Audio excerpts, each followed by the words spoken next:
Rav Matisyahu Solomon Zatzal devoted so much of his efforts in this area of not following your taiva, of watching your eyes, of making sure you don't push the wrong button on a computer, to get rid of the apps that you don't need and you're not allowed to have on your smartphone.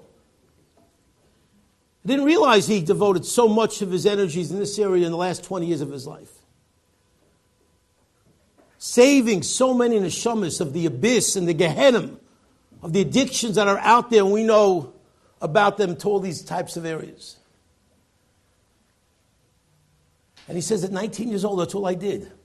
So I saw an opportunity in Beersheba that basically the advertisement says, come on down to Beersheba. We will show you passion and decadence and depravity that you can never even imagine. And he's sharing this. I remember in the Los Angeles Kollel with the Mechanchim of Los Angeles filling the seats. Place was packed. Hearing this great man share a story that maybe raised your eyebrows a little bit. But he felt, I have to share it because I have to tell you the stories that you can share with other people. And as this young man was about to walk in, he schlepped down to Beersheba, and at 19 years old, the pinnacle of his depraved existence was about to be enjoyed. He's about to walk in, and he says, I noticed from the corner of my eye some rabbinic type person walking down the street. I'm not sure what compelled me, he said, to this rabbinic person in Haifa who was Rav Matisyahu Solomon's friend. He said, I don't know what compelled me, but I decided, you know what, I'm going to back away from this amazing place, which I will be partaking in very, very soon. Don't worry. But in the meantime, let me just look at this rabbi. Let me watch what he is. I assume he knew he was a rabbi. I guess that much he knew about Judaism, that these people with the beards look like they're rabbis. Anyways, he's watching. He's moving off to the side, and he's watching him. And sure enough, off to the side. How interesting. He's off to the side. And he's watching what's off to his side.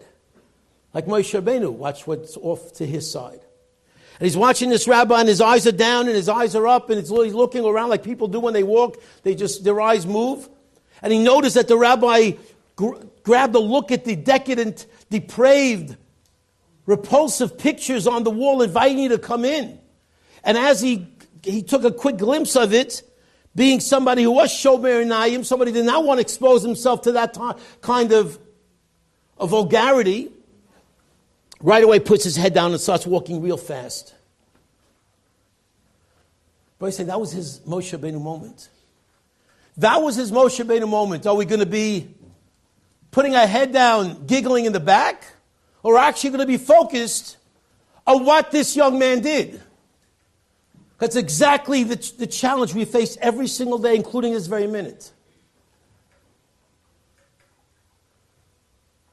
And he said remarkably, two things happened that were remarkable.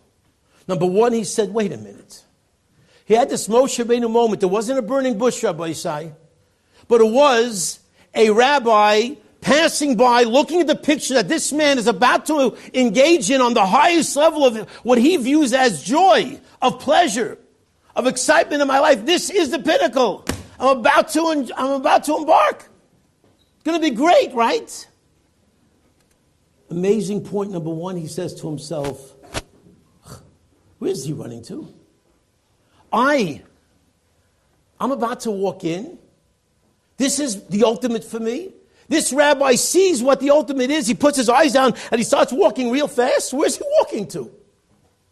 Clearly what he's saying to me is that there's something way more enjoyable than that, because I see that and I reject it.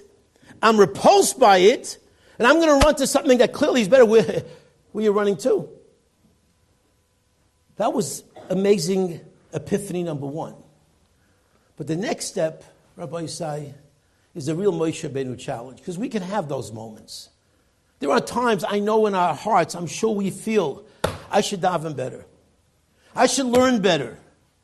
I should treat my parents better. I should change my language a little bit. I should maybe stop listening to the wrong music. Those moments definitely happen in our lives at different moments and different situations. But what do most people do, Rabbi say? Tomorrow. next week, next year, when I get to Israel. That's what most people do.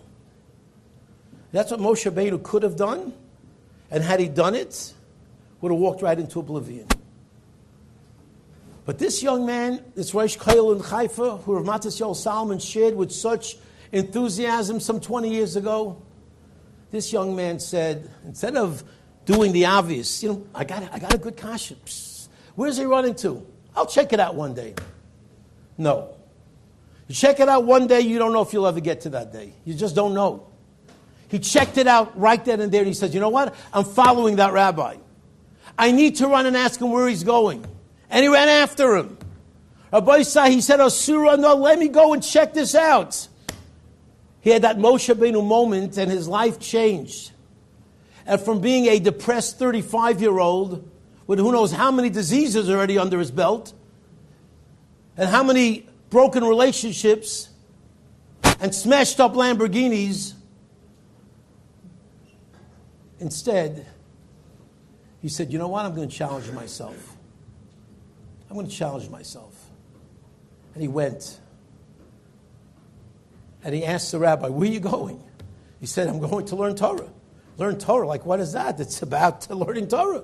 But God giving us the Torah, and I go learn it every day. And really, it's fascinating. And he's thinking to himself, and you clearly like that better than what I've got. And this is the ultimate here. This is not just a normal. This is my ultimate.